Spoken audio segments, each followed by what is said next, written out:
বিপদে পড়িসনি তো, বিপদে পড়বি তখন বুঝবি। ও দেখছি লেবার রুমের মধ্যে মহিলাটা এপাশ থেকে ওপাশে পাইকারি করছে। ভাই কিরে, আমাকে নিয়ে বেরোলি না? ওটা পেছন পেছন চলে আসছে। আমার ছেলেটাকে আপনার ছেলে খেয়ে নিল। উঠে এসে বাচ্চাদের ওয়ার্ডে যায় এবং বাচ্চা দেখে। জানো, মৌমিতাকে ভূতে ধরছে। ঝুঁকছে, দেখছে, আবার মুখটা তুলছে।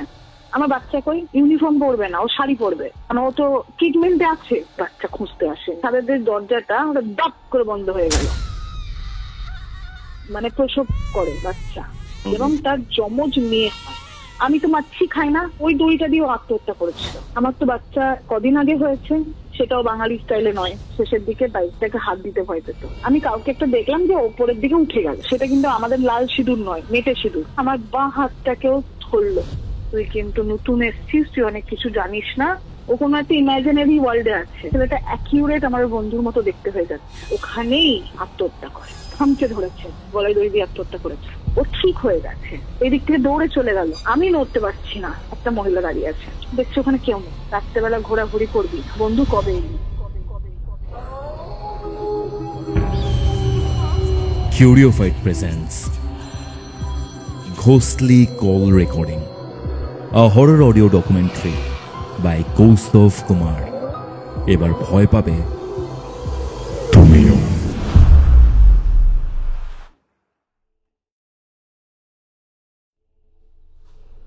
ভগবান না করুন আপনি একটা হসপিটালে হসপিটালাইজড।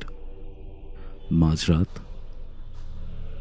আপনার যে আয়া রয়েছে, যে আপনার টেক কেয়ার করছে, সে আপনাকে বলল যে আমি বাইরের ওয়াশরুম ইউজ করব না, ভেতরের ওয়াশরুমটাই ইউজ করে নিই, আমি বাইরে যেতে চাইছি না। আপনি সহৃদয়, আপনি বললেন যে ঠিক আছে করে নাও।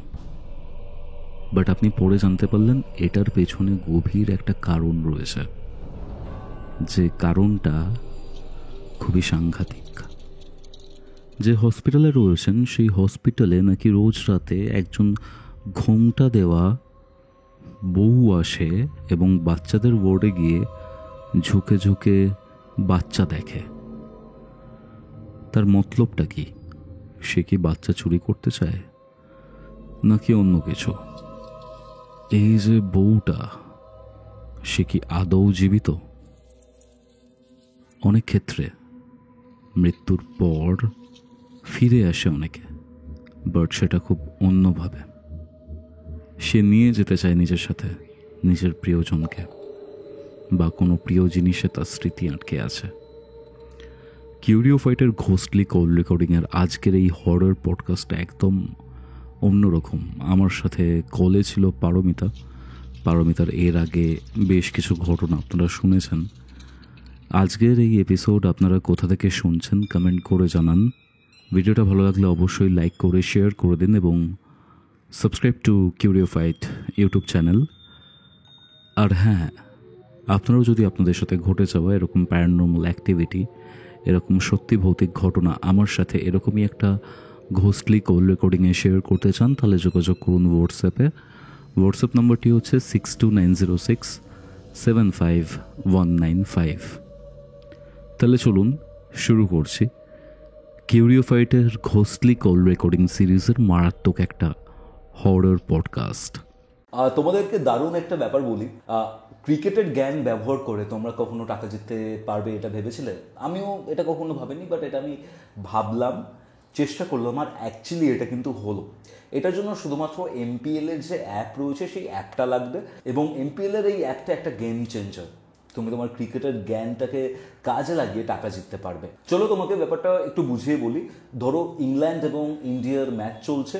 এখানে সিম্পল একটা কোশ্চেন করা হবে যে আজকের ম্যাচটা কে জিতবে। তুমি হ্যাঁ বা নাতে উত্তর দাও, এবং তোমার উত্তর যদি ঠিক হয় তাহলে তুমি এখান থেকে টাকা জিততে পারবে। এখানে জটিল কোনো কৌশল নেই, শুধুমাত্র নিজের ক্রিকেটের জ্ঞানটাকে ব্যবহার করতে হবে এবং তুমি সরাসরি টাকা জিততে পারবে। কিন্তু ধরো তোমার যদি লাইভ ম্যাচ না চলে, তখন তুমি কি করবে?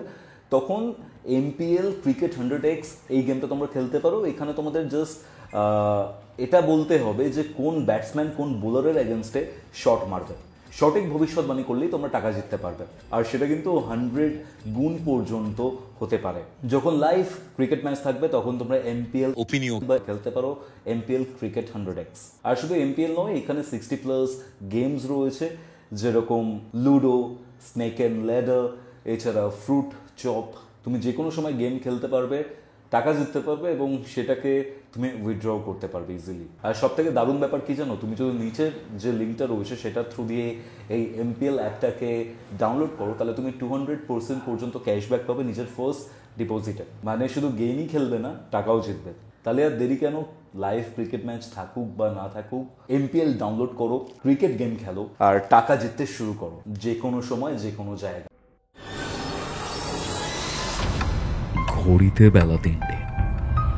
আপনারা শুনছেন কিউরিও ফাইটের ঘোস্টলি কল রেকর্ডিং।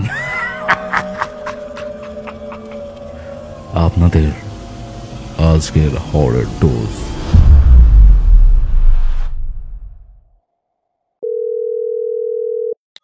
হ্যালো পারমিতা, হ্যাঁ কৌস্তব। বিষয়টা হচ্ছে আমরা একদম টার্মিনাল স্টেজে রয়েছি। আমি প্রেগন্যান্সির কথা বলছি তোমার। হয়তো 1-2 সপ্তাহ পরেই তোমার ডেলিভারি আছে। এই সময় মানুষজন একটাই কথা বলে যে এরকম ধরনের জিনিসপত্র, প্যারানর্মাল অ্যাক্টিভিটি, নেগেটিভিটি, এরকম টাইপের যে ঘটনা রয়েছে বা যাই রয়েছে সেগুলো থেকে অনেক দূরে থাকা উচিত। বাট তোমার অদ্ভুত একটা নেশা। আর আমি জানি না, আগের যে রেকর্ডিংটা ছিল তোমার সাথে একজন ট্রান্সজেন্ডার মানুষের রেকর্ডিং, সেই রেকর্ডিং এ এমন একটা থ্রিল ছিল, এমন একটা ভয় ছিল, একটা শিশিরানি ব্যাপার ছিল, সেটা আলাদা একটা মাত্রায় নিয়ে গেছিল পুরো ঘোস্টলি কল রেকর্ডিংটাকে। বাট আজকে তুমি আমাকে অফ ক্যামেরা বা সরি অফ রেকর্ডিং তুমি আমাকে যা শোনালে বা যা জানালে, তুমি যেভাবে কানেক্টেড এটার সাথে বা যেভাবে কানেক্টেড হয়ে গেছো, কারণ আমরা যে জিনিসটাকে সব থেকে বেশি ম্যানিফেস্ট করি না, দেখবে যে সেই জিনিসটার মধ্যেই আমরা ইনভলভ হয়ে যাই। আমি যদি নিজের ব্যাপারে সবসময় খারাপ ভাবতে থাকি, আমার সাথে খারাপই হবে, ভালো ভাবলে ভালো হবে। তো আমরা নিজেরাও এই ভূত, প্রেত, প্যারানর্মাল অ্যাক্টিভিটি, পিশাচ, জিন এইসবের মধ্যে এতটা বেশি ইনভলভ যে ঘুরে ফিরে হয়তো আমরা এইসবের সাথে ওতপ্রোতভাবে জড়িত হয়ে যাচ্ছি। একদম। এবার এখানে আর এইটা ম্যাটার করে না কৌস্তব যে প্রেগন্যান্সিতে এগুলো শোনা ঠিক নয়, হ্যান নয়, ত্যান নয়। অ্যাকচুয়ালি প্রেগন্যান্সিতে সব থেকে বেশি দরকার হচ্ছে যে হুবু মা কিসে মানসিক শান্তিতে আছে। সে যদি এটা শুনে মানসিক শান্তিতে থাকে তো তার বেবি এটাতেই ভালো গ্রো করবে, আর যদি সে ভালো জিনিস শুনে ভালো থাকে তো ভালো থাকবে। এটা ইন্ডিভিজুয়াল, সবার আলাদা আলাদা ব্যাপার। একদম। বাট আমার এটাও খুব উইয়ার্ড লাগছে, তোমার যে ঘটনাটা আর তোমার এখনকার যে সিচুয়েশনটা, সেই সিচুয়েশনটা আর এই ঘটনাটা প্রায় কানেক্টেড। একদম প্রায় কানেক্টেড। এবং আমি মানে বলতে গেলে 6 মাস ধরে এই ঘটনাটার সাথে জড়িত এবং আমি জানি না। আচ্ছা আচ্ছা, জানোই না এটা? তো ঘটনাটা না, আমি জানতামই না যে আমি ঘটনাটার সাথে জড়িত। কিভাবে জড়িত এবং কিভাবে জড়িত হলাম, মানে বলে না যে কপাল খুঁজতে খুঁজতে ওই দিকেই যায়। তো ঠিক সিমিলার ভাবে আমি যেহেতু মানে এই জার্নিটা যাচ্ছি, এই জার্নিটা একটা মেন সমস্যা হয় প্রত্যেকটা মায়ের, সেটা হচ্ছে পেন, কোমরে পেন, লিগামেন্টে পেন। তো হঠাৎ করে একদিন হচ্ছে আমার তো জানো একটা সার্জারিও হয়েছিল। আমি এই জার্নির মধ্যে মানে এখন আমার 8 মান্থ রানিং, আমি তার মধ্যে 2বার মানে হসপিটালাইজ হয়ে গেছি। তো সেই জায়গা থেকে দাঁড়িয়ে যে আমি যে এই জিনিসটা দেখছি বা আমি জানতে পারতাম, সেটা আমি বুঝতেই পারিনি যে আমি জানতে পারবো। এবার আমার যখন পেন শুরু হলো তখন আমি একটা ফেসবুকে র্যান্ডম পোস্ট দিই যে আমার একজন এরকম লাগবে যে অয়েল মাসাজ করে বা এরকম কোনো মহিলা যদি চেনা থাকে কাউরির, তো কন্ট্যাক্ট দিতে হয় না, অনেকে বাড়ি গিয়ে মাসাজ করে ওরকম। তো সেখান থেকে কমেন্টের মধ্যে অনেকে কমেন্ট করে, সবাই এর রেফারেন্স দেয়, ওর রেফারেন্স দেয়। তো সেখান থেকে একটি মেয়ে আমাকে কন্ট্যাক্ট করে, যে মেয়েটির নাম মৌমিতা, ঠিক আছে। এবার আমাকে কি হয় যে মালদাতে আমাকে কিন্তু অনেকেই চেনে। এবার যথারীতি মেয়েটি আমাকে কন্ট্যাক্ট করে ফেসবুকের থ্রুতে এবং বলে যে আমার পরিচিত এক দিদি আছে, ওকে আমি তাহলে তোমার বাড়ি পাঠিয়ে দেবো তোমার নাম্বার দিয়ে। আচ্ছা, আমি বললাম ঠিক আছে। এবার খুব হেল্পফুলও লাগলো আমার যে এরকম আগে থেকে এসে কেউ একজন হেল্প করছে, ভালো লাগলো ব্যাপারটা। এবার ওই মেয়েটির সাথে আমার মাঝে মাঝে ফেসবুকে কথা হতো। এবার কথা যখন হতো না, আমি কোনোদিন মেয়েটার মধ্যে কোনো অ্যাবনর্মালিটি কিন্তু দেখিনি। নর্মাল ফেসবুকে সুন্দর কথা হচ্ছে। এবার ইন বিটুইন ওর পাঠানো যে দিদি, সে ওকেও মাসাজ করে, আমাকেও মাসাজ করে। আচ্ছা, তো সেই দিদি এসছে আমার বাড়িতে, হঠাৎ করে আমাকে বলছে, জানো মৌমিতাকে ভূতে ধরেছে। আমি বলছি মানে? তো এবার ব্যাপারটা হচ্ছে, যখন ওই দিদিও আসে, আমি তখন অনেক সময় হয় কি কিউরিও ফাইটের ঘটনা চালিয়ে শুনি, ঠিক আছে? তো ওই দিদি জানে যে আমার ভূতে ফুতে ইন্টারেস্ট, ওই দিদিও শোনে আমার সাথে বসে বসে গল্প। তো বলছে, তার জন্য উনি আরো কথাটা তুলেছেন যে মৌমিতাকে ভূতে ধরেছে। আমি বললাম কিভাবে?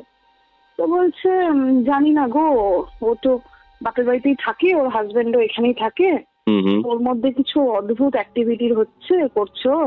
ওর একটা বাচ্চা 3 মাসের আর একটা বাচ্চা হচ্ছে 2 বছরের, 2-2.5 বছরের, মানে একদম ওই বাচ্চাটার পরে পরেই আবার প্রেগনেন্ট হয়েছিল। তো ওই 3 মাসের বাচ্চাটাকে ও হাত মানে নিচ্ছে না, খাওয়াচ্ছে না, নিচ্ছে না, কিচ্ছু না। আমি বললাম তো এইটার সাথে আবার ভূতে ধরার কি সম্পর্ক? তো বলছে সম্পর্ক অনেক, ও মানে অদ্ভুত রিয়াকশন দিচ্ছে, মাথার চুল ছিটছে, বাচ্চাটাকে একদম কোলে নিচ্ছে না, এবং বাচ্চাটা যখন আসছে তখন বলছে, এই তোরা কার বাচ্চা, তোরা কার বাচ্চা, তাই বলছে। এবার আমি বললাম তো এই তো মানসিক রোগী, এটা ভূতের ব্যাপার নয় তো। বলছে না গো, ও অদ্ভুত জিনিস করছে, তুমি না দেখলে বুঝতে পারবে না। আমি বললাম কি বলো, আমার সাথে কালকেই ওর কথা হয়েছে ফেসবুকে। তো একজন যদি কেউ এরকম হয়, সে ফেসবুক করছে কি করে? সে আমাকে একদম স্বাভাবিকভাবে মেসেজ করছে কি করে? তো বলছে তুমি জানো কি করেছে? ও 2-3 দিন আগে এরকম রাত্রেবেলায় ওর নাকি গরম লাগছে, ওর গায়ে নাকি জ্বালা করছে, ও নাইটি টাইটি খুলে একদম উলঙ্গ হয়ে, এইদিকে একটা ব্রিজ আছে, শাহাপুর ব্রিজ বলে, শাহাপুর ব্রিজে দৌড় মেরেছিল। তোর বর আর বাবা টাবা সবাই গিয়ে সেই কাপড় জড়িয়ে ধরে মানে কোন রকমে নিয়ে এসছে, এবং নেহাতি খুবই রাত ছিল বলে সেরকম লোকজন ছিল না রাস্তায়। তো আমি কি করলাম, আমার না কোথাও একটা মানে মনে হচ্ছিল যে না, এটা হয়তো কোনো মানে মানসিক প্রবলেম। তো আমি ওকে বললাম যে তুমি ওর বরকে বলো যে ওকে বহরমপুর নিয়ে যেতে, আমার চেনা প্রচুর ডক্টর আছে, আমি অ্যাপয়েন্টমেন্ট ফিক্স করে দিচ্ছি, তুমি ওনাকে নিয়ে গিয়ে দেখাতে বলো। তো সেইভাবে যথারীতি ওই দিদি গিয়ে জানাই ওর বরকে, ওর বর আমাকে ফোন করার পরে আমি বহরমপুরের একটি মানে বিখ্যাত হাব আছে যেখানে শুধু মানে মেন্টাল পেশেন্টদেরই ডক্টর বসে, সেখানে ওর অ্যাপয়েন্টমেন্ট ফিক্স করে আমারই পরিচিত ডক্টরের কাছে পাঠায়। তো ওখানে ডক্টরের কাছে গিয়েও আমাকে কিন্তু মমিতা ফোন করলো, এবং তখন না আমি ওর কিছু অ্যাবনর্মালিটি দেখলাম। কিরকম অ্যাবনর্মালিটি? আমাকে ফোন করে বলছেন, কারণ তো এটা কি হচ্ছে? আমি বললাম কি হচ্ছে? বলছে এতগুলো টাকা, 500 টাকা, 500 টাকা ভিজিট। এই যে আমরা 500 টাকা ভিজিট দিতে পারি, 10-20 টাকাই আমাদের কাছে কত। আমি ভাবছি যে এটা কিন্তু খুব ওয়েলদি ফ্যামিলি থেকে, আমি ভাবছি 10-20 টাকার কথা কেন বলছি। এবং তারপরে আমি ওখানে যে কম্পাউন্ডার আছে রাকেশ দা, আমি তাকেও বললাম যে রাকেশ দা আমার কিন্তু খুব পরিচিত, তুমি ভালো করে দেখিয়ে দিও, বুঝতেই তো পারছো, আর 2টো বাচ্চাও আছে কিন্তু ওর, তার জন্য খুব ইম্পর্টেন্ট ওর ভালো করে ট্রিটমেন্ট হওয়া। তো রাকেশ দা বললো যে জানো খুব প্রবলেম হচ্ছে, অদ্ভুত রিয়াকশন করছে, ও এমন ভাবে কথা বলছে যেন ও আজকে থেকে মানে 20-30-40 বছর আগের মানে বিলং করছে এরকম। মানে বলছে ওর কথাবার্তা শুনে মনে হচ্ছে ও যেন মানে 30-40 বছর আগে পুরনো দিনের লোক। মানে ও যে সমস্ত টাকার ভ্যালু বলছে দোকানে দাঁড়িয়ে, ওষুধের দাম, ডাক্তারের ফিজ নিয়ে, তাতে মনে হচ্ছে ও 30-40 বছর আগের মানুষ। আমি কি মনে হচ্ছে তোমার? আমার তো মানে আমার দেখো যেরকম সিমটমস বলছিল তাতে আমার সিজোফ্রেনিয়া, হ্যালুসিনেশনই লাগছিল, ঠিক আছে? তো রাতের দা বলো দেখি স্যার কি বলছে। তুমি কিন্তু ভালো করে দেখো, স্যারকেও কিন্তু বলো আমার চেনা। এবং তারপরে কিন্তু ওকে ওখানে অ্যাডমিট করে নেওয়া হলো, ঠিক আছে? বাচ্চা দুটোকে ছেড়ে ওকে বহরমপুরে অ্যাডমিট করা হলো, এবং সেটা একটা প্রাইভেট নার্সিং হোমেই যেখানে মেন্টাল পেশেন্টের ট্রিটমেন্ট করা হয়, সেটাও আমার চেনা খুবই। এবার ওখানে ডে বাই ডে ইনসিডেন্ট আমি তোমাকে বলি, যেটা ওর কেয়ার গিভারদের কাছ থেকে আমি জেনেছি। মানে ওখানে কেয়ার গিভার থাকে, ও যেটা করতে শুরু করলো, ওখানে রেখে আসার পরে না নিয়ম আছে যে বাড়ির লোক দেখা করতে পারে না, মানে যতদিন ট্রিটমেন্ট চলে। একটা হয়তো ট্রিটমেন্টের মানে সময়ের পরে সপ্তাহে একদিন কয়েক ঘন্টা হয়তো বাড়ির লোককে দেখতে দেয়। এবার ও যেটা করছে, ওকে তো একটা কেবিনে রাখা হয়েছে, যেহেতু বললাম ওয়েলদি ফ্যামিলি থেকে বিলং করে, ওখানে কিন্তু ওকে পার্সোনাল কেবিন নেওয়া হয়েছিল ওর জন্য, ঠিক আছে। এবার ওখানে কি করেছে, ওকে যে ঘরটায় রাখা হয়, ও বলছে বিছানায় শুয়ে আছে, ও হঠাৎ করে উঠছে, উঠে না কোথাও একটা দাঁড়াচ্ছে, তো ওখানে দাঁড়িয়ে থেকে যাচ্ছে, যেন কিছু একটা দেখছে। এটা বেশ কিছুক্ষণ চলেছে, মানে বেশ কিছুক্ষণ, মানে ধরে নাও দাঁড়িয়ে যদি আছে, ও হয়তো 1 ঘন্টা 1.5 ঘন্টা দাঁড়িয়ে আছে, তো মানুষটা একটা নড়বে চড়বে কিছু করবে, ও কিন্তু রোবোটিক মুডে দাঁড়িয়ে আছে। হলো, তারপরে যেমন ওর যে কেয়ার গিভার, তাকেও বারবার জিজ্ঞেস করছে আমার বাচ্চা কই, আমার বাচ্চা কই। সেই মেয়েটাই, যে মেয়েটা নিজের বাচ্চা দুটোকে হাত দিচ্ছে না, সেই জিজ্ঞেস করছে তার বাচ্চা কই। এবার ওখানে ওর সবাই ট্রিটমেন্ট প্রসেস যেরকম চলছে, এবার সবাই বলছে তোমার বাচ্চা তো তোমার বাড়িতে আছে। বলছে না, এত ছোট বাচ্চা কি করে বাড়িতে আছে, আমার তো বাচ্চা কদিন আগে হয়েছে, আমি ওদেরকে বাড়ি নিয়ে যাব না, তাই বলছে। যে কিন্তু ওর বাচ্চা, মানে লাস্ট বাচ্চাটাও 3 মাস আগে হয়েছে, কিন্তু ওর বক্তব্য ওর বাচ্চা সদ্য হয়েছে। আচ্ছা, তাহলে ওর বাচ্চা কই, মানে ও বাচ্চা নিয়ে এক্ষুনি বাড়ি যাবে, মানে ও যে মেন্টাল হসপিটালে আছে, ও কিন্তু সেটা বুঝতে পারছে না। ও ভাবছে ও হয়তো কোনো একটা বাচ্চার ডেলিভারি করার হসপিটালে আছে, যেখানে ও বাচ্চা নিয়ে বাড়ি যাবে। ওকে, হলো, ওকে যখন খেতে দেওয়া হচ্ছে, ও নাকি ননভেজ খায় না, কিন্তু বাড়িতে ননভেজ খায়, কিন্তু ও এইখানে ননভেজ খায় না। মানে ওদেরকে যারা কেয়ার গিভার আছে তাদেরকে বলছে আমি তো খাই না, আমি তো এসব খাই না।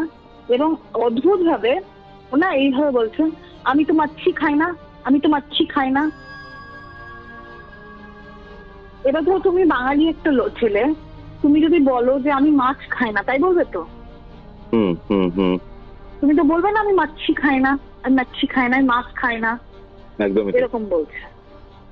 তারপরে যেটা ওরা লক্ষ্য করলো, ওর মধ্যে না ওই বাচ্চা নেওয়ার একটা বিশাল টেন্ডেন্সি। এবং এটা নিয়ে আমি ডক্টরের সাথেও কথা বললাম যে স্যার কি হয়েছে ওর। তো বলছে ও মানে নিজের পার্সোনালিটিটাই ভুলে গেছে, ও কোনো একটা ইমাজিনারি ওয়ার্ল্ডে আছে। আমি বললাম যে ঠিক হবে? বলছে হ্যাঁ ঠিক তো হবে, কিন্তু খুব টাইম সাপেক্ষ ব্যাপার, কারণ ওকে আমরা বিলিভই করাতে পারছি না যে ও এখানে আছে।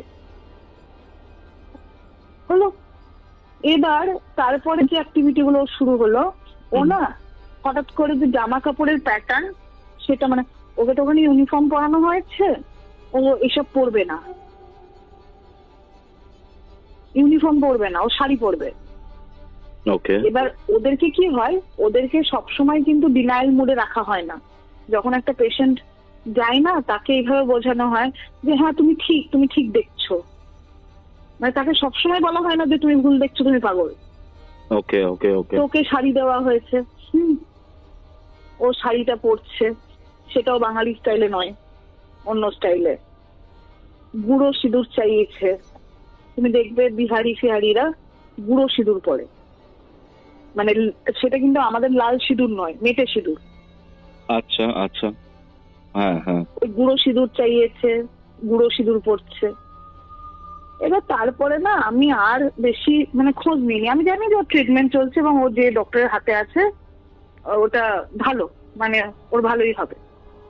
ইন বিটুইন কিন্তু টুম্পা দি যে মানে তেল মাসাজ করে, সে কিন্তু আমার বাড়িতে আসে, মানে প্রত্যেক সপ্তাহে 2 দিন 3 দিন আসে। দিয়ে আমি বললাম তুমি ওর বাড়ি গেছিলে? বলছে না, আমার মা যায় বাচ্চাটাকে তেল মাখায়, তো কি কষ্ট বলো তো। আমি বলছি সত্যি তাই গো। দিয়ে বলছে ওকে নাকি এখানে নিয়ে যাওয়ার আগে কোনো ওঝা টোঝা এনে ঝাড়ানো হয়েছে, 1-1.5 ঘন্টা ধরে ওঝা ওর ঘরের মধ্যে ঢুকেছে, এই করেছে তাই করেছে, ঠিক আছে, এইসব বলছে। দিয়ে আমি যেটা ভাবলাম যে ওকে বলি ওর বাড়ির লোককে যে এসব ওঝা টোঝা আর দেখো না, মানে ও তো ট্রিটমেন্টে আছে, তাই না? তো সেখানে এই ওঝা টোঝা দিয়ে ডেকে কি লাভ হবে, উল্টো আরো ব্যাপারটা বিগড়ে যাবে। এবার আমি যার জন্য ওর বাড়িতে ওর হাজবেন্ডের সাথে কথা বললাম যে দেখো ওকে তো তোমরা নিয়ে আসবে কদিন পরে বহরমপুর থেকে, তো তোমরা কিন্তু পুরোপুরি ভাবে ট্রিটমেন্ট ডিপেন্ডেন্টই হও, তোমরা কিন্তু এই ওঝা টোঝা ডেকো না। ওর কিন্তু অন্য কিচ্ছু হয়নি, ওর কিন্তু মানে সাইকোলজিক্যাল প্রবলেমই হয়েছে। বাট যেহেতু আমি ডক্টরটার সাথে কানেক্টেড, সেহেতু আমি তো ডক্টরের কাছে মানে সাইন্টিফিক্যালি আপডেট পাচ্ছি ওর কি হয়েছে। হ্যাঁ, তার মধ্যে টুম্পা দিয়ে আমাকে একদিন এসে বলছে যে ওকে মনে হয় ছেড়ে দেবে, জানো তো, ও ঠিক হয়ে গেছে। আচ্ছা, ঠিক হয়ে গেছে। এবার দেখো ওসব মানে অনেকেই আমাদের এখানে দেখবে, তুমি কমেন্টেও লিখবে যারা সাইকোলজি নিয়ে পড়ে বা এই ব্যাপারে রিলেটেড, যে সাইকোলজিক্যাল যে কোনো প্রবলেম যদি তুমি শোনো না, তোমার মনে হবে তোমারও ওটা আছে। তাই বলে কি আমরা সবাই পাগল? আমরা সবাই পাগল নয়, কিন্তু একটা ক্লিনিক্যাল টাইমিং আছে, মানে 6 মাস ধরে কেউ ডিপ্রেশনে আছে, 6 মাস ধরে কেউ খুবই হাই মুডে আছে, তখন তাকে আমরা কিন্তু বাইপোলার ডিসঅর্ডারের দিকে ফেলতে পারি। এমন নয় যে আজকে তুমি ডিপ্রেশনে আছো, কালকে তুমি ভালো হয়ে গেছো, তোমাকে আমি মেন্টাল পেশেন্ট বলে দিলাম। এবার ঠিক সিমিলার ভাবে কোন একটা মানুষ যদি এরকম মেন্টাল পেশেন্ট হয়, যার হ্যালুসিনেশন হচ্ছে বা স্কিজোফ্রেনিয়া হচ্ছে, ইট ইজ নট পসিবল যে 2-3 সপ্তাহের মধ্যে একদম ফিট হয়ে গেল। তার ট্রিটমেন্ট কিন্তু একটু সময় সাপেক্ষ ব্যাপার। তো সেখানে টুম্পাদি বলছে যে ও এই 2-3 সপ্তাহ পরের কথা বলছি, ও নাকি ঠিক হয়ে গেছে, ওখানে নিয়ে আসবে। অদ্ভুত লাগলো, বললাম ভালো, নিয়ে আসলেই ভালো। দিয়ে সেদিন বলছে, টুম্পাদি বলছে তুমি তো বিশ্বাস করলা না, কিন্তু ওকে জানো তো ভূতেই ধরেছে, ওকে ভূতেই ধরেছে, তাই বলছে। আমি বললাম তুমি এত এরকম ভয় কি করে বলছো? তো বলছে তোমাকে তো বললে তুমি ভয় পাবা, তোমাকেও তো ওখানে যেতে হচ্ছে। আমি কি ব্যাপার বলো তো? তো বলছে যে তুমি জানো আমি আগে কি কাজ করতাম। এবার টুম্পাদি কিন্তু অনেক এজেড, ওনার ছেলেরই বয়স প্রায় 30, বড় ছেলের বয়স, ঠিক আছে। তো টুম্পাদি এই এখন তো বাড়িতে ধরো এই লোকের তেল মাসাজ করে, তার আগে কিন্তু উনি নার্সিং হোমে আয়া ছিলেন। আচ্ছা, হলো। এবার আমার বলছে তুমি ভয় পাবা না তো? তাহলে বলবো। তো আমাকে ওটা নার্সিং হোমের নাম বলে, দিয়ে বলে আমি এখানে কাজ করতাম। আমি বললাম আচ্ছা। তোমাদের মালদাতেই এটা? ম্যাক্সিমাম, হ্যাঁ হ্যাঁ হ্যাঁ, ওকে, মালদাতেই উনি একটা নার্সিং হোমে ছিল। তো বলছে আমি এখানে কাজ করতাম। তো এবার ওখানে আমি নাইট ডিউটি বেশি নিতাম। এবার নাইট ডিউটি নিলে কি সুবিধা, সেটা হচ্ছে নাইট ডিউটিতে খুব ক্রিটিক্যাল পেশেন্ট না হলে নাইট ডিউটিতে আয়াদের কিন্তু ঘুমিয়েই কেটে যায়। যেখানে ডে ডিউটিতে আয়াদের অনেক খাটনি থাকে, পেশেন্টকে স্নান করানো, খাওয়ানো, ইটিসি করা। নাইট ডিউটিতে কিন্তু এতটা খাটনি থাকে না। এবার উনি নাইট ডিউটি নিতেন। এবার বলছে আমার একটা ইয়ে হয়েছে, মানে ডেলিভারি পেশেন্ট এসছে, তো তার নাইট ডিউটি পড়েছে। এটা মোটামুটি ধরে নাও আমি, মানে উনি যখনকার কথা বলছেন সেটা আজ থেকে বছর 10-15 আগের কথা, যখন আয়ার কাজ করতো। হ্যাঁ হ্যাঁ, এবং ওই পার্টিকুলার নার্সিং হোমে। এবার বলছে এরকম নাইট ডিউটিতে আছি, যমজ বাচ্চা হয়েছে। আচ্ছা, একজনের টুইন্স হয়েছে। তো সেই মহিলা যথারীতি দুটো বাচ্চাকে ফিড টিট করিয়ে, মানে ওই মহিলা সেদিন হয়তো সেকেন্ড ডে বা কিছু, তো ফিড করে মহিলাটা ঘুমিয়ে গেছে। তো টুম্পাদি কি করেছে, একটা বাচ্চা ঘুমাচ্ছে, একটা বাচ্চা একটু উঠে আছে, তো তাকে কোলে নিয়ে না ঘোরাচ্ছিল। মানে রুমের মধ্যে পাইচারি করে না, ওরকম পাইচারি করছে যে বাচ্চা যদি ঘুমিয়ে যায়। এবার কিছুক্ষণ পরে দেখছে যে হাঁটছে, তো এই অন্ধকারের মধ্যে লাইটও জ্বালায়নি, কারণ পেশেন্ট ঘুমোচ্ছে। এবার যদি অসুবিধা হয় বা কিছু, তো টুম্পাদি কি করেছে, দরজাটা হালকা করে খুলে বাচ্চাটাকে নিয়ে হাঁটা শুরু করেছে। সামনে যে মানে লম্বা জায়গাটা আছে ওখানে হাঁটছে বাচ্চাটাকে নিয়ে। এবার হাঁটতে হাঁটতে উনি বলছে যে আমি তো বাচ্চাটাকে নিয়ে হাঁটছি, আমি এক নাগাড়ে একবার হেঁটে ওইদিকে যাচ্ছি, একবার এদিকে আসছি, একবার ওইদিকে যাচ্ছি, একবার এদিকে আসছি, এবং আমার মানে মুখটা বাচ্চাটার দিকেই, যে খেয়াল করছি যে ঘুমালো কিনা, ওকে কোলে নিয়ে ঘোরাচ্ছি। হঠাৎ করে আমার মনে হলো আমি কাউকে একটা দেখলাম যে ওপরের দিকে উঠে গেল সিঁড়ি দিয়ে। ওকে, হ্যাঁ। তো বলছে আমি ভাবছি এত রাত্রে ওপরে কে গেল। এবার ওদের কি হয়, ওদের তো নার্সিং হোমে ইউনিফর্ম থাকে, আয়াদেরও থাকে, নার্সদেরও থাকে, ডক্টরেরও থাকে, যে ওয়ার্ড বয়রা হয় তাদেরও থাকে। তো তো ওরকম ইউনিফর্ম পরা, এবার দেখো রাত্রেবেলায় কিন্তু নার্সিংহোমে স্টেইং বাড়ির লোককে দেয় না, বিশেষ করে তো যদি দেয়ও তাহলে ওই রিসেপশনের পাশে একটা ওয়েটিং রুম থাকে, সেখানে বসতে হয়, আদারওয়াইজ ওয়ার্ডে তো দেবে না। এটা হসপিটাল নয় যেখানে মানে অকপটে লোক ঘুরে বেড়াতে পারে। এখানে তো নিচে গার্ড থাকে, ভিজিটিং আওয়ার শেষ হলে গার্ড গুলো গিয়ে সবকে একদম মানে তাড়ায় বাড়ির লোককে। তো সেখানে ও দেখছে যে উইদাউট মানে ইউনিফর্ম কেউ একজন উঠে গেল, অন্য একটু খটকা লেগেছে, হচ্ছে চোট টোর কিনা। তো বাচ্চাটাকে নিয়ে না চুপ করে চলে এসছে ঘরের মধ্যে। এবার ওর কি হচ্ছে, একটা কোথাও একটা মনে ভাবছে যে আমি তো বাচ্চাটাকে নিয়ে নিজে তো চলে এলাম, নিজেরটা তো সেফ হয়ে গেল, কিন্তু কেউ যদি এমন অন্য কেউ হয় যে চুরি করতে এসছে কিছু, আমার তো উচিত এটা ইনফর্ম করা, তাই তো? কারণ ও একজনকে দেখেছে নর্মাল ড্রেস পরা একজন উঠে গেছে গিয়ে। ও বলছে আমার না সে একটা মানে ভেতরে আকুপাকু হচ্ছে যে আমি কি করব, আমি যাব কি যাব না, যাবো কি যাব না, মানে হয় সিস্টার দিদিদেরকে ডেকে বলি যে আমি এরকম দেখলাম। এবার তারপর আবার মনে হচ্ছে যে আমার তো এখন পেশেন্ট ছিল, আমি রুম থেকে বেরিয়েছি, সেটা জানলেই তো পেশেন্ট পার্টি রাগ করবে, এটাও তো আমি ভুল করেছি। ও দোটানায় পড়ে গেছে। এবার বেশ কিছুক্ষণ ভাবার পরে না ও দেখেছে যে না, যদি কিছু চোর হয়, একটা বড় সর্বনাশ কিছু হয়ে যায়, তাই ভেবেছে। ও বাচ্চাটাকে রেখেছে ওই মহিলার পাশে।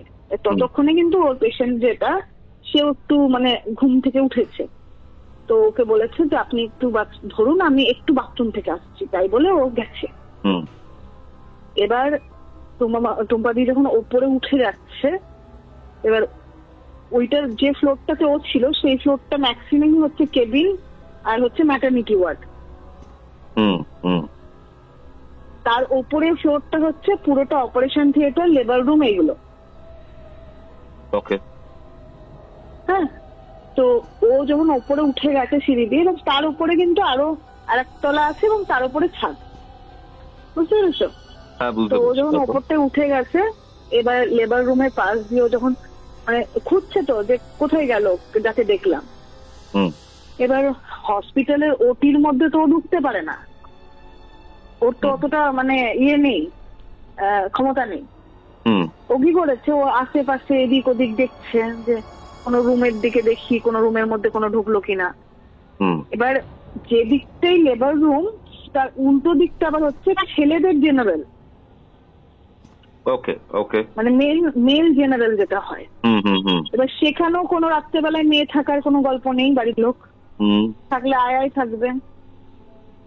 ও মেল জেনারেলটার দিকে গেছে, পুরো দিয়ে ঘুরেছে, ওখানে যারা মাসি ছিল ধরো তাদের সাথে ওর কথা হয়েছে, যে ও কিন্তু কাউকে বলেনি যে আমি কাউকে দেখেছি, ও এমনি ঘুরছে।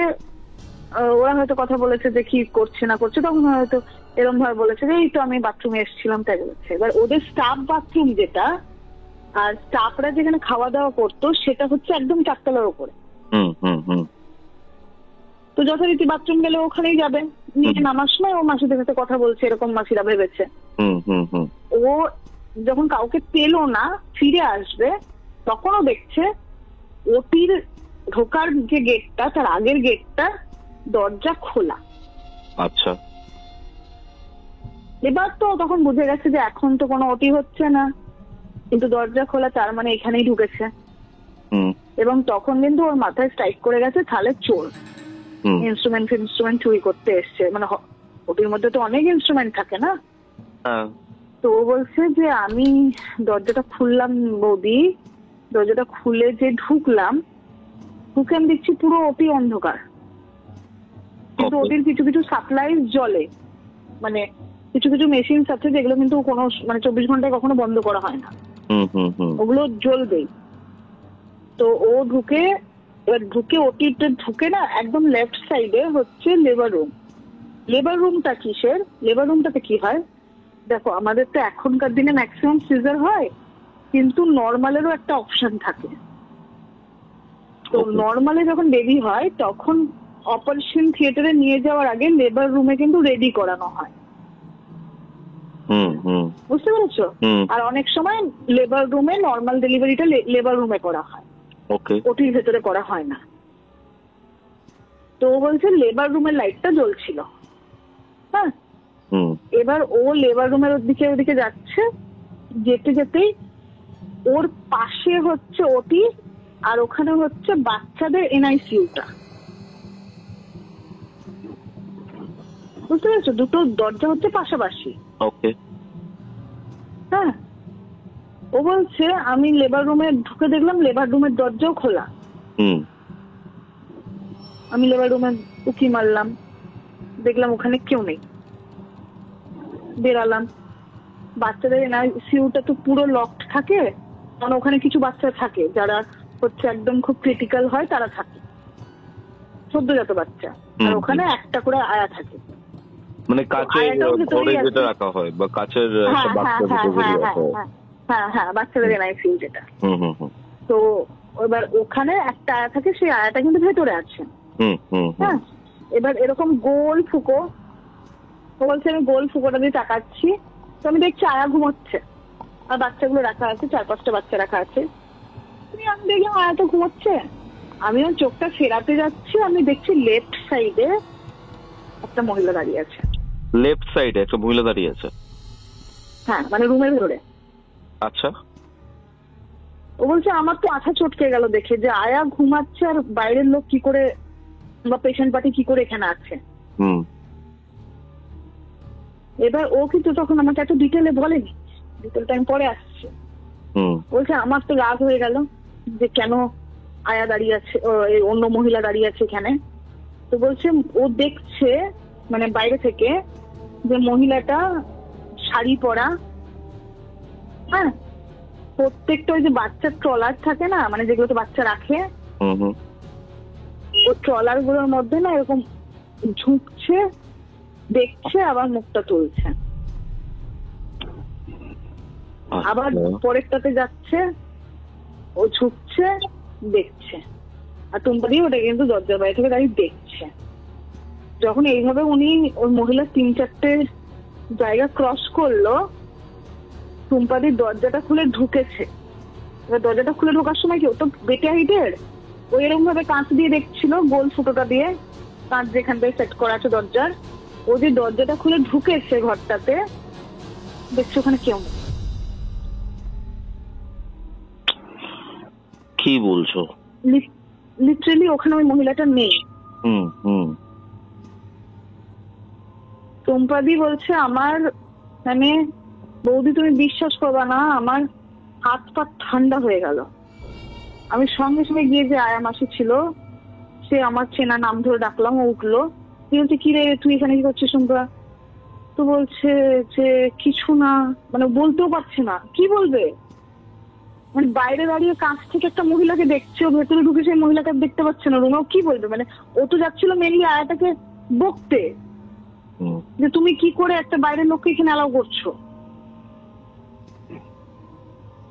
কিন্তু ঢুকে দেখছে ওখানে কেউ নেই।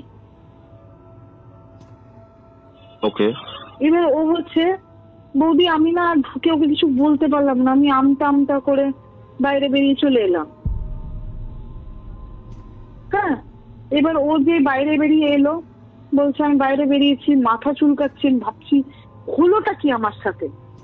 আমি তো নিজের চোখে দেখলাম, এবং সেটাতে এমন নয় যে এক ঝটকা কিছু, আমি তো অনেকক্ষণ ধরে দেখছি যে ও প্রত্যেকটা বাচ্চার দিকে এভাবে ঝুঁকে দেখছে, আবার মাথাটা তুলছে, আবার এগিয়ে এসে পরেরটাতে বাচ্চাটাকে দেখছে। হ্যাঁ, খুবই ক্রিপি একটা ব্যাপার। বলছি ওর মাথা, হ্যাঁ মানে ও না তখনও ওর মাথায় প্রসেসই করতে পারছে না যে ওর সাথে এক্স্যাক্টলি হলো কি ব্যাপারটা। এবার ও ওই রুমটা থেকে বেরিয়ে এসছে, ও দেখছে লেবার রুমটার যে দরজাটা যেখানটা খোলা ছিল, বললাম না, ও দেখলো ঢুকে, ও দেখছে লেবার রুমের মধ্যে মহিলাটা এপাশ থেকে ওপাশে পাইচারি করছে। এবার টুম্পাদি বলছে যে আমি দরজা খুলে ঢুকলাম, মহিলাটা নেই, আমি তো দরজায় দাঁড়িয়ে আবার ফিরে এলাম, ওই মহিলা বেরোলো কোন দিক থেকে, মানে পাশের রুমে যাওয়ার জন্য তোকে ওই দরজা দিয়ে বেরোতে হবে। এক্স্যাক্টলি, আর বেরোলে দেখতে পাবে। হ্যাঁ, ওই তো দরজাতে নিজেই দাঁড়িয়ে আছে, দরজা খুলে তো নিজেই ঢুকলো, ঢুকে দেখছে মহিলা নেই, তাহলে কি মহিলা দেয়াল ভেদ করে পরের রুমে চলে গেল? এটা পসিবল? নয়। বুঝতে পারছি। টুম্পাদি বলছে আমি যখন লেবার রুমের বাইরে মহিলাটাকে দেখছি, মানে আমি হালকা দেখতে পাচ্ছি যখন ওই জায়গাটুকুন পাস করছে, বলছে আমার আর সাহস হচ্ছে না বৌদি যে আমি ভেতরে গিয়ে আরেকবার দেখি। বলতে যে আমি দাঁড়িয়ে দাঁড়িয়ে কিছুক্ষণ না আমি থরথর করে কাঁপছি। ও আবার ব্যাক করেছে, ব্যাক করে গিয়ে এনআইসিইউ আয়াটাকে ডেকেছে, একটু আইতো এখানে। ও ব্যাক করে এনআইসিইউ আয়াটাকে নিয়ে যখন ওই রুমে ঢুকছে, ওই রুমে কিচ্ছু নাই, ইভেন যে লাইটটা জ্বলছিল সেই লাইটটা অব্দি বন্ধ। এবার যে আয়াটা এনআইসিইউ থেকে বেরালো ওনার সাথে, মানে টুম্পাদির সাথে, ও বলছে কি হয়েছে টুম্পাদি, কি হয়েছে টুম্পাদি? বলছে কিছু না কিছু না। ও না কিছু যে বলবে সেটা বলতে আর পারছে না। দিয়ে বলছে তোমাকে একটা কথা বলবো, তুমি না নিজের পেশেন্টের কাছে যাও, রাত্রেবেলা ঘুরে বেরিও না, পেশেন্টের কাছে যাও। হ্যাঁ, এবার যেখানে ওই একটু আগে ওকে কথা শোনানোর জায়গা ছিল, সেখানে ও তো কথা শোনাতেই পারলো না, উল্টে এই মেয়েটাই উল্টে ওকে ঝাঁজিয়ে দিল। একদম। ও চুপচাপ নিচে চলে এসছে। হ্যাঁ, নিচে এসে ও ওর পেশেন্টের রুমে ঢুকেছে, যখন দেখছে ওর পেশেন্ট দুটো বাচ্চা কোলে নিয়ে জেগে বসে আছে। হ্যাঁ, আর মুখে পুরো ভয়। ভয়। এবার ওর পেশেন্ট বলছে মাসি তুমি কোথায় ছিলা, তুমি এতক্ষণ কেন ছিলা না, তুমি কোথায় গেছিলা, তোমার বাথরুম করতে এতক্ষণ লাগলো, এইসব বলছে। টুম্পাদি বলছে যে আমি নিজেই তখন আমার মাথার মধ্যে অনেক কিছু চলছে, আমি তার মধ্যে ওকে ওরকম দেখে আমি ঘাবড়ে গেছি। আমি কি হয়েছে? তো বলছে জানো টুম্পাদি, তুমি তো এই মাসি তুমি তো বললা যে রাত্রেবেলায় কাউকে থাকতে দেয় না হসপিটালে, আমি এক্ষুনি দেখলাম একটা বিহারি মহিলা এদিক থেকে দৌড়ে চলে গেল। রুম্পা মাসি যখন ওই রুমটা থেকে বেরিয়ে গেছে বাচ্চাটাকে হাতে দিয়ে, তখন তো দরজাটা একটু খোলা ছিল। একদমই। যে মহিলাটাকে টুম্পা মাসি ওপরে দেখে এলো, সেই মহিলাটাকেই ওর পেশেন্ট নিচের ওই রাস্তাটায় দেখেছে যেখান থেকে দৌড়ে গেছে। এবার টুম্পাদি যথারীতি কি, উনি তো ধরো সেই লেভেলের শিক্ষিত টিক্ষিত নয়, পেশেন্টের কাছে যখন এটা শুনেছে তখন ভেবেছে যে কি হলো, তাহলে কি কোনো লোকই ঢুকেছিল, আমি ভুল দেখলাম, তাহলে কোনো চোর টোর ঢুকেছিল। ও না সেই দিনের মতো আর ব্যাপারটা কিছু না করে চেপে গেছে। ওকে। এবার পরের দিন, মানে ওর তো ডিউটি পড়বে, কারণ ওই পেশেন্টের তো 4 দিন থেকে 5 দিন রাখবেই। পরের দিন ডিউটিতে এসছে। পরের দিন বলছে পেশেন্ট বলছে যে টুম্পাদি তুমি মাসি তুমি কি, আমি যেমন টুম্পাদি বলি উনি তো মাসি বলতেন, মাসি তুমি কিন্তু আমাকে রাত্রে রেখে যাবা না, তুমি কিন্তু রাত্রে আমাকে রেখে কোথাও যাবা না, তোমার যা করতে হয় তুমি এখানে করো, তুমি কিন্তু বাইরে যাবা না। পেশেন্টের সেই চরম ভয়। হ্যাঁ, টুম্পাদি বলেছে যে ঠিক আছে আমি বেরোবো না, না তো তোমার কাছেই ডিউটি। এবার টুম্পাদি না তাকে তাকে আছে যে দেখি তো আজকে আমি কিছু দেখতে পাই কিনা। পেশেন্ট যেই ঘুমিয়েছে, টুম্পাদি বলছে যে আমি কি করছি, যে পেশেন্ট ঘুমিয়ে গেছে দেখলাম, আমি না ওর রুম থেকে বেরিয়ে লম্বা রাস্তাটায় যাচ্ছি আর টুক করে চলে আসছি, যাচ্ছি আবার টুক করে চলে আসছি, এই করছে অনেকক্ষণ ধরে। এবার তার মধ্যে একজন আরেকটা রুমের একজন আয়া, সে বেরিয়ে টুম্পাদিকে বলেছে এই তুই এত রাত্রে ঘুরে বেড়াচ্ছিস কেন রে, নিজের রুমে যা, তোর পেশেন্ট বসে আছে ওখানে, নিজের রুমে ঢোক, এভাবে রাত্রেবেলা ঘুরে বেড়াবি না, বিপদে পড়িসনি তো, বিপদে পড়বি তখন বুঝবি। বদি বলছে আমাকে এরকম ভাবে ঝাঁঝালো কেন, আমি তো বুঝতে পারলাম না। আমি চলে এলাম ঘরের মধ্যে, ঘরে এসে দেখছি আবার পেশেন্ট বসে আছে বাচ্চা হাতে করে নিয়ে। টুম্পাদি বলছে কি হলো? বলছে টুম্পাদি তোমাকে বললাম তুমি আমাকে ছেড়ে বেরাবা না, তুমি আমাকে ছেড়ে বেরাবা না। বলছে আমি তো এখানেই সামনে ছিলাম। কি হয়েছে? তো বলছে তুমি বেরিয়ে গেলা আর দরজার ফাঁক থেকে ওই বিহারি বউটা মুখ বের করছিল, মানে যে দরজাটা দিয়ে টুম্পাদি বেরিয়ে গেছে সেই দরজাটা তো সামনে, সেখান থেকে টুম্পাদি ওই আয়াটার সাথে কথা বলছে, আর এই দিক থেকে ওই বিহারি বউটা এই পেশেন্টের রুমে দরজা দিয়ে মানে সেই টুকি মারছিল। এবার পেশেন্টকে টুম্পাদি বলছে আমি তো সামনেই ছিলাম, তো আমি তো তোমার রুম দেখতে পাচ্ছি এখান থেকে, কেউ তো এখানে ছিল না। বলছেন না টুম্পাদি একটা বিহারি মহিলা টুকি মারছিল আমার দরজা দিয়ে, তুমি লাইট জ্বালো। লাইট ফাইট জ্বালিয়ে সেই হসপিটালের মধ্যে চিৎকার চেঁচামেচি। ওই পেশেন্ট তো বলছে না কে এসছে, ও পেশেন্ট কি ভাবছে যে বাচ্চা চলে এসছে, না হলে মাসি বাইরে বেরিয়ে গেছে, অন্য কেউ দরজা দিয়ে টুকি মারছে, মানে তো একটা বিশাল বিশাল ব্যাপার এটা একটা নার্সিং হোমের মধ্যে। এবার টুম্পাদি তো চরম বকা খেয়েছে সিনিয়র নার্সদের কাছ থেকে, যে তোমার কিভাবে এরকম সাহস হয় যে তুমি রাত্রেবেলা পেশেন্ট রেখে তুমি বাইরে বেরিয়েছো, ফোন করেছো তুমি। তারপরে যখন এরকম চেঁচামেচি হচ্ছে তখন আগের দিনে এনআইসিইউতে যে মেয়েটি ছিল সেই মেয়েটাও বলেছে যে হ্যাঁ টুম্পাদি কালকে আমার এখানেও ঘোরাফেরা করছিল।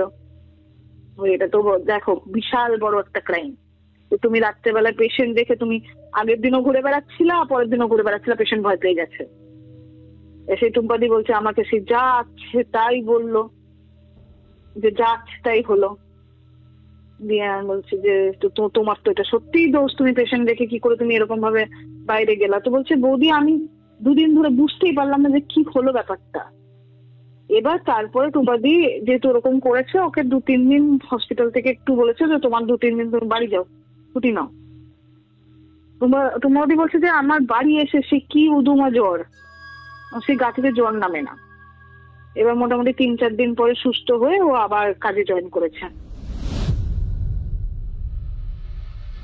আচ্ছা, এই ভদ্রমহিলা কাজে ফেরার পর তার সাথে কি হলো সেটা একটু পরেই আপনারা জানতে পারবেন কিউরিও ফাইটার আজকের এই ঘোস্টলি কল রেকর্ডিং, যেখানে পারমিতা নিজের লাইফের একটা ঘটনা শেয়ার করছে। সেটা আপনাদের কেমন লাগছে, কেমন ফিল হচ্ছে, কিউরিও ফাইটার এই ঘটনাগুলো আপনাদের কেমন লাগছে সেটা কিন্তু অবশ্যই কমেন্ট করে জানান। আপনিও যদি আপনার লাইফে ঘটে যাওয়া এরকম প্যারানর্মাল এক্সপিরিয়েন্স আমার সাথে শেয়ার করতে চান এরকমই একটা ঘোস্টলি কল রেকর্ডিংয়ে, আমাকে হোয়াটসঅ্যাপে যোগাযোগ করুন। হোয়াটসঅ্যাপ নম্বরটি হচ্ছে 6290675195। এই নাম্বারটি আপনারা ভিডিওতে এবং ডিসক্রিপশন বক্সে দেখতে পাচ্ছেন। আপনার ঘটনা জানার জন্য কিন্তু অধীর আগ্রহে ওয়েট করে আছে আমি কৌস্তব, এবং আমাদের এই যে নতুন প্রয়াস, নতুনভাবে একটা কিউরিও ফাইটকে তুলে ধরার চেষ্টা, সেটা কেমন লাগছে একটু কমেন্ট করে জানান। সাউন্ডটাকে আমরা আরও বেটার করার চেষ্টা করেছি, আপনারা যাতে ঘটনাটাকে ভিজুয়ালাইজ করতে পারেন তার জন্য বেশ কিছু সাউন্ড এলিমেন্ট আমরা অ্যাড করছি। এই বিষয়টা আপনাদের কেমন লাগছে সেটা কিন্তু ডেফিনেটলি আমাদের জানাটা প্রয়োজন, তো ডেফিনেটলি জানাবেন। তাহলে চলুন ঘটনার পরবর্তী অংশ শুনে নেওয়া যাক। ঘড়িতে বেলা 3টে, আপনারা শুনছেন কিউরিও ফাইটের ঘোস্টলি কল রেকর্ডিং। আপনাদের আজকের হরর ডোজ। ওদের আয়াদের তার নার্সিং হোমে মানে একদম রোজ জব থাকে না, যেদিন পেশেন্ট হায়ার করবে সেই দিন। এবার 3-4 দিন পরে যখন গেছে তো রাত্রেবেলায় খাবার দাবার খাবে। এবার সেদিন টুম্পাদি ডিউটি পড়েছে একটা ছেলেদের রুমে। সেই রুমে ওই ছেলেটাতে কিছু একটা অপারেশন হয়েছে, তো ছেলেটার ওই ড্রেসিং ফেসিং রাত্রেবেলায় ডাক্তার দেখে গিয়ে ড্রেসিং করিয়ে ততক্ষণ ওই ছেলেটা থেকে ও ছাড়া পেয়েছে, ততক্ষণ বেশ রাত হয়ে গেছে। এবার ততক্ষণে ওদের আয়াদের যে টিফিন ব্রেকটা থাকে, মানে ডিনার ব্রেকটা থাকে, সেই ব্রেকের টাইমটা ওভার হয়ে গেছে। তো যথারীতি বাকি সমস্ত আয়ারা চলে এসছে, ওর খাওয়া বাকি।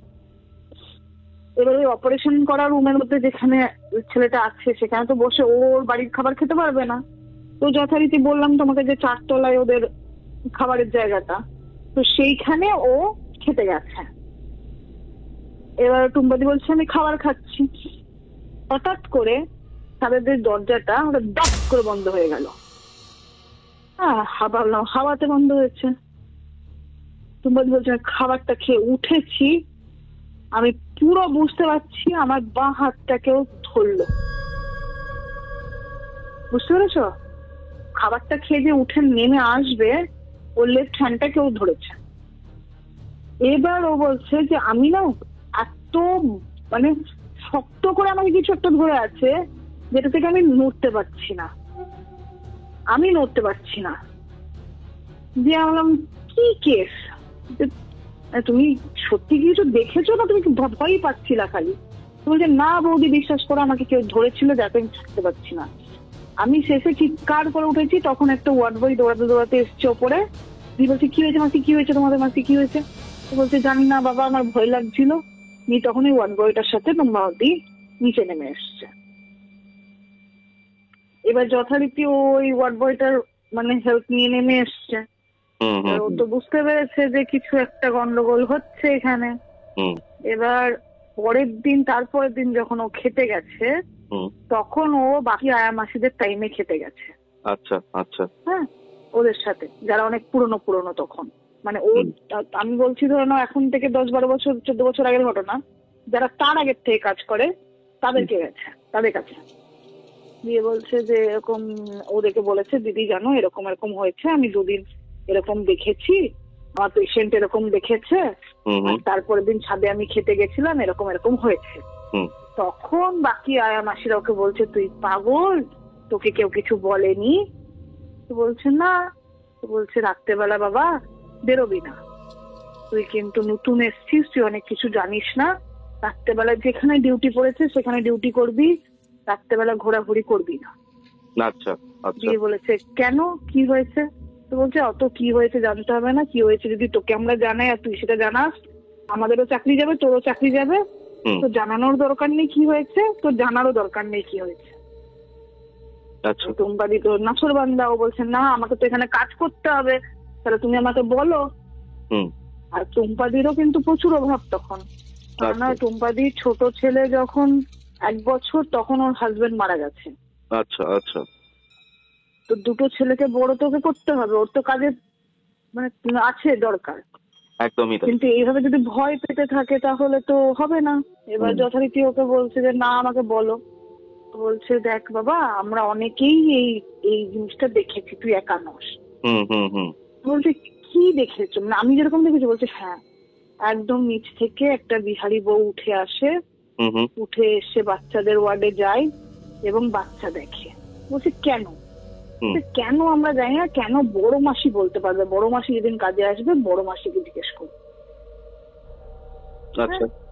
এবার বড় মাসি তার 5-6 দিন পরে হয়তো কাজ পেয়েছে একদিন একই সাথে নাইট। এবার এরকম তো হয় যে বিয়েতে চলে যায় কেউ, নাইটে চলে যায়, দেখা হচ্ছিল না। বড় মাসি যে মানে সব থেকে সিনিয়র মোস্ট ওখানে, সে তার সাথে ওর দেখা হয়েছে তারও 5-6 দিন পরে। তখন বড় মাসিকে গিয়ে বলেছে, বড় মাসি আমি তো কাজ করছি, আমার এরকম হয়েছে। তো বড় মাসিও সেম বলেছে যে রাত্রেবেলা বাবা বেরাবি না। তখন বড় মাসির কাছ থেকে জানতে পারছে যে ওই যে মহিলাটাকে দেখা যায়, এই যে হসপিটালের বিল্ডিংটা, এখন যে বিল্ডিংটা আছে সেই বিল্ডিংটাতে কিন্তু আগে এই হসপিটালটা ছিল না। আগে ওখানে নার্সিংহোমই ছিল, কিন্তু অন্য নার্সিংহোম ছিল। ঠিক আছে, মানে নার্সিংহোম ছিল না, ওটা মেনলি হসপিটাল ছিল। ওকে ওকে। এবার ওই দানের জমি ছিল, দানের জমি থেকে ওই হসপিটাল যখন উঠে যায় তারপরে কিন্তু এই নার্সিংহোমটা তৈরি হয়, ওই জায়গা বিক্রি হয়ে যায় তারপরে। এবার দানের যে স্বাস্থ্য কেন্দ্রটা ছিল, মানে যেখানে পুরো একটা লোক স্বাস্থ্য কেন্দ্র চালাতো, সেখানে আজ থেকে বহু বছর আগে, আমি বললাম একটা কথা মনে আছে যে মৌমিতা যখন ওই রিয়াকশনটা দিচ্ছিল মনে হচ্ছিল বহু পুরনো যুগের, অনেক পুরনো যুগের রিয়াকশন দিচ্ছিল, প্রায় সেরকম ডিফারেন্সও নয়, তার থেকেও বেশি ডিফারেন্সে। মানে মোটামুটি ধরে নাও যে সময় ওই স্বাস্থ্য কেন্দ্রে বাচ্চা হতো, ম্যাক্সিমাম বাচ্চা ঘরে হতো, মানে লোকে স্বাস্থ্য কেন্দ্র অব্দি যেতই না, মানে 1965-1970 এরকম হবে। হ্যাঁ হ্যাঁ হ্যাঁ, ওরকম সময়, মানে আমার মাদের জন্মের সময়কার কথা। সেই সময় ওখানে একটা নাকি মহিলা মানে প্রসব করে বাচ্চা, এবং তার যমজ মেয়ে হয়। তো মহিলাটার নাকি প্রসবের পর মহিলাটা তার যমজ বাচ্চার কান্না শুনেছে। আচ্ছা। কিন্তু পরের দিন মহিলাকে জানানো হয় যে ওর 2টো বাচ্চাই নাকি মোড়া বাচ্চা হয়েছে। বাট কান্না শুনতে পেয়েছে। হ্যাঁ, উনি কিন্তু কান্না পেয়েছিলেন, যেটা মানে বলে সবাই। দেখো এত বছর পুরনো কেউ তো দেখেনি, মানে যে মাসিটা হয়তো গল্প বলছে সে নিজেও দেখেনি, সেও শুনেইছে। এবার পরের দিন নাকি ওকে বলা হয় তোমার বাচ্চা মরা বাচ্চা হয়েছে এবং ওর কাছে কোনো বাচ্চা নেই কোলে। আচ্ছা আচ্ছা। এবং ওই মহিলা ওখানেই আত্মহত্যা করে, ওই স্বাস্থ্যকেন্দ্রেই? হ্যাঁ। ওকে ওকে। এবার এটা বলা হয় যে হয় ওই বাচ্চা চুরি হয়েছে, বা হয় ওই বাচ্চা সত্যিই মারা গেছে, বা হয়তো কন্যা সন্তান হয়েছিল বলে সেই সময়কার যেহেতু মেরে ফেলা হতো সেরকম কিছু হচ্ছে। আচ্ছা। এবং তারপর থেকে টিল ডেট এখনো ওই মহিলা কোনো কোনো পার্টিকুলার ডেটে ওই বাচ্চা খুঁজতে আসেন। মারাত্মক ক্রিপি ব্যাপারটা, মারাত্মক ক্রিপি। এবার তোমাকে বলি আমি কোথায় দিয়ে যুক্ত। হ্যাঁ হ্যাঁ। তুমি জানো আমার 14 উইকস একটা অপারেশন হয়েছে। হ্যাঁ হ্যাঁ। কালক্রমে আমি সেই নার্সিং হোমেই ছিলাম। তুমিও সেই নার্সিং হোমেই ছিলে? একদম। এবার যেদিন আমার অপারেশন হলো আমি তো মেনলি তোমার বলছিলাম না কৌস্তব যে আমি প্রথমবার হসপিটালে অ্যাডমিট হব, আমি বিভৎস ভয়ে ছিলাম। হ্যাঁ হ্যাঁ হ্যাঁ। তো আমার বর আর আমার মানে ডাক্তার দুজনে মিলেই একটা পারমিশন করায় যে আমার মা রাত্রেবেলায় থাকবে, যেহেতু আমিও কেবিন নিয়েছিলাম। আচ্ছা আচ্ছা আচ্ছা আচ্ছা। তো অপারেশন হওয়ার পরে যেটা হয় যে অপারেশন হওয়ার পর তো আমার বিভৎস শরীর খারাপ ছিল, মানে বিভৎস কষ্ট পেয়েছি, ভয় পেয়েছি, কিন্তু বিকেল হতে হতে না আমি অনেকটা মানে ভালো ফিল করছিলাম। এবং তারপরে আমি তখন যেটা দেখলাম যে আমার যখন বডিতে শক্তিটা ফিরে আসছে তখন আমি দেখলাম যে রাত্রে তো একটা মাসি থাকছে, মা যদি থাকে মাকে মাটিতে ঘুমোতে হবে, কারণ ওখানে বেড আর রুম গুলো খুব ছোট ছোট।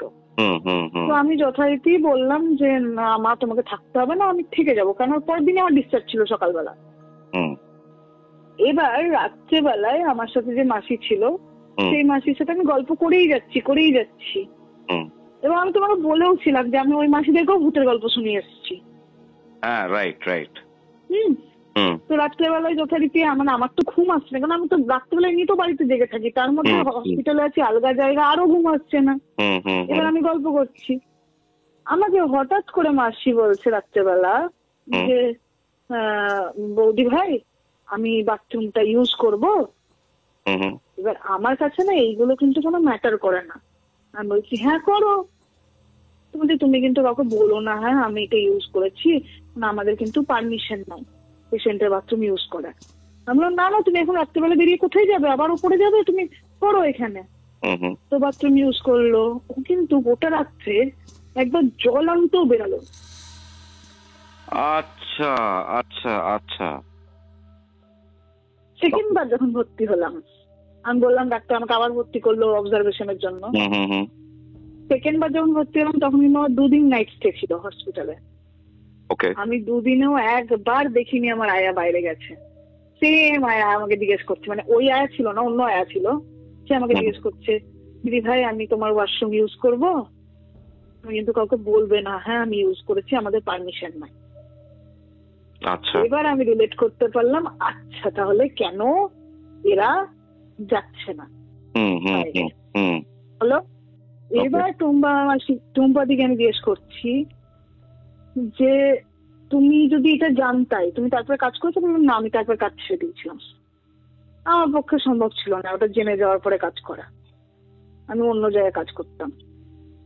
দিয়ে বললাম যে তোমার তাহলে কি মনে হচ্ছে? তো বলছে এবার তুমি তাহলে মৌমিতার ঘটনা শোনো বৌদি, মৌমিতার যমজ বাচ্চা হয়েছিল। এটা শুনে না গায়ে কাটা দিল। মৌমিতার যমজ বাচ্চা হয়েছিল, একটা সার্ভাইভ করেছে, একটা সার্ভাইভ করতে পারেনি।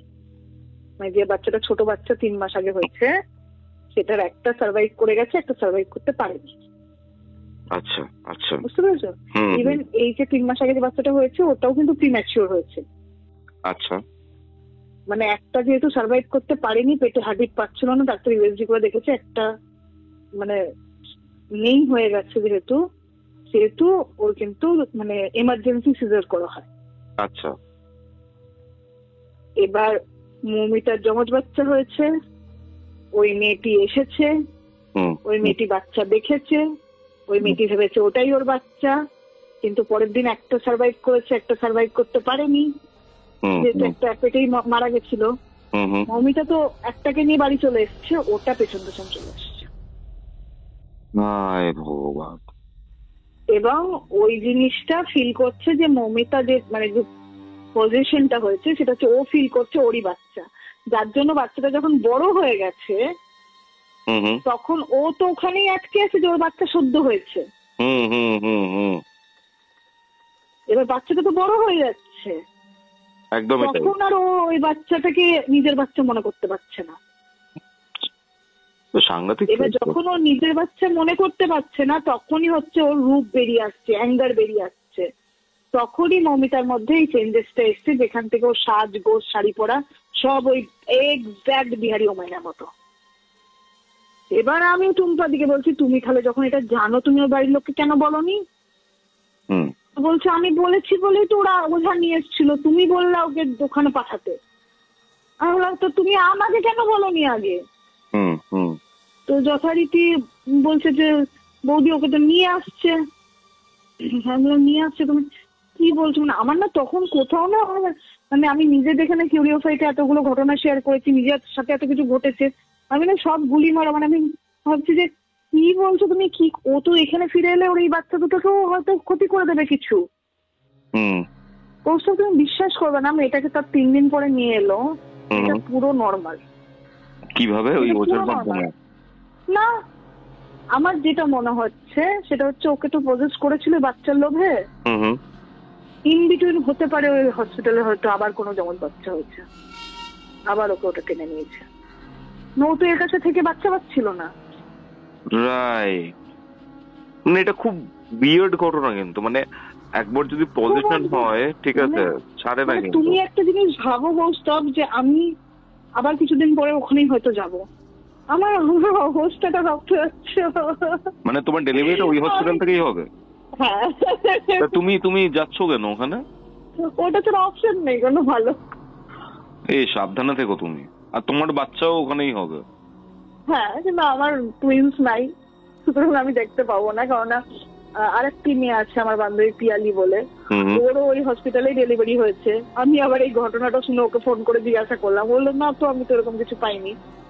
না ভাবো, মাঝরাতে এরকম কেউ একটা বাচ্চাদের ওয়ার্ডে গিয়ে মানে বাচ্চাদের এখানে উকি মেরে মেরে দেখছে, একদম মানে কি, মানে কি লেভেলের একটা, মানে কি বলবো, মানে একটা ফিলিং হলো যখন তুমিও বললে যে মৌমিতার যমজ বাচ্চা হয়েছিল। আমি নিজেও জানতাম না এটা, এবং টুম্পা দিদি এত শর্টলি বলছিল ব্যাপারটা, ও জানে বলে বলতে পারছিল। এক্স্যাক্টলি। এবার তোমাকে আমি মানে দেখো এই এই এই নার্সিং হোমটার আমি নাম বলতে পারবো না, তবে হয়তো যারা আমাকে মালদা থেকে শুনছো অনেকেই বুঝে যাবে, মানে যেরকম ডেসক্রিপশন আমি দিয়েছি বুঝে যাবে। এবার ওটা তো একটা বিশাল বড় প্রতিষ্ঠান, আমার এখানে নাম বলা উচিত নয়, এবং এই ঘটনার বেসিসে আমার তাকে এক্সপোজ করা উচিত নয়, এবং আমার যেখানে আমি নিজে কোনো প্রমাণ পাইনি। একদম, আমি যদি নিজে দেখতাম তাহলে হয়তো আমি এক্সপোজ করার জায়গাতে আসতাম। নাম নেব না আমরা, হোপ ফর দ্য বেস্ট।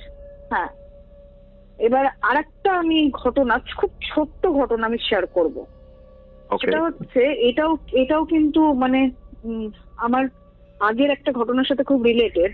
তোমাকে মনে আছে আমি বলেছিলাম যে আমার একটা বন্ধু ফেসবুক লাইভে আত্মহত্যা করেছে? হ্যাঁ, সেটা তো অনেক মানুষ শুনেছে কিউরিওফাইটা। হ্যাঁ, অনেক মানুষ শুনেছে। ওই ঘটনাটার সময় আমি আমার বাবার ঘটনাও শেয়ার করেছিলাম একই ঘটনার মধ্যে। একদম, ওটা সম্ভবত আমার কিউরিওফাইটে বলা দ্বিতীয় ঘটনা। ওকে।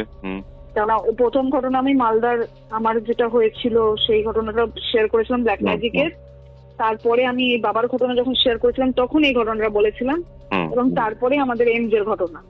হ্যাঁ, নাম নেব না আমরা।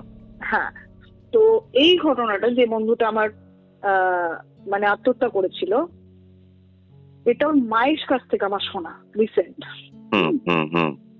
ওর মা কিন্তু মানে তার ছেলের ব্যাপারেও যে ঘটনাটা আমি শেয়ার করেছি সেটাও শুনেছে, ঠিক আছে, তারপরেও কিন্তু আমাকে কন্ট্যাক্ট করে বলেছে। এবার আমার ওই বন্ধুটি একটা বাইক কিনেছিল, ওই অ্যাভেঞ্জার সোজা হাত মানে হ্যান্ডেলওয়ালা একটা বাইক কিনেছিল। তো ও একটু ওই ছাপড়ি টাইপের ছিল, তো গাড়িটাকে না অনেক রকম মডিফাই করেছিল। আচ্ছা, এবার সেই মডিফাইয়ের মধ্যে দেখবে ওই যে কি বলে ওটাকে, লেগ গার্ড বলে, গাড়ি যেটা সামনে থাকে, সেটা সে অনেক রকম শেপ হয় না, বাটারফ্লাই শেপ, অনেক রকমের শেপ হয়, তো ওটাকেও মডিফাই করেছিল এবং ওটার মধ্যে না একটা ও ওই দড়ি বেঁধেছিল ওটাকে সুন্দর দেখানোর জন্য। যেদিন ও আত্মহত্যা করে সেদিন ওই দড়িটা খুলে ওই দড়িটা দিয়ে ও আত্মহত্যা করেছিল। বাইকের দড়িটা দিয়ে? হ্যাঁ হ্যাঁ। আচ্ছা। মানে আমরা যখন ওখানে নামিয়েছিলাম না, ওই দড়িটা পেয়েছিলাম। ওই দড়িটা তো যেরকম গোল গোল রাউন্ড রাউন্ড জড়ানো, যথারীতি ও একদম ওপর থেকে কেটেছে, সেটা লম্বা দড়ি বেরিয়ে এসছে। এবার পুলিশ তো ওগুলো নিয়ে নেয়, তখন কিন্তু আমরা দেখেও ছিলাম যে ওই দড়িটা, এবং আমি তোমাকে যদি ভিডিওটা পাঠাই তুমি এখনো দেখতে পাবেন।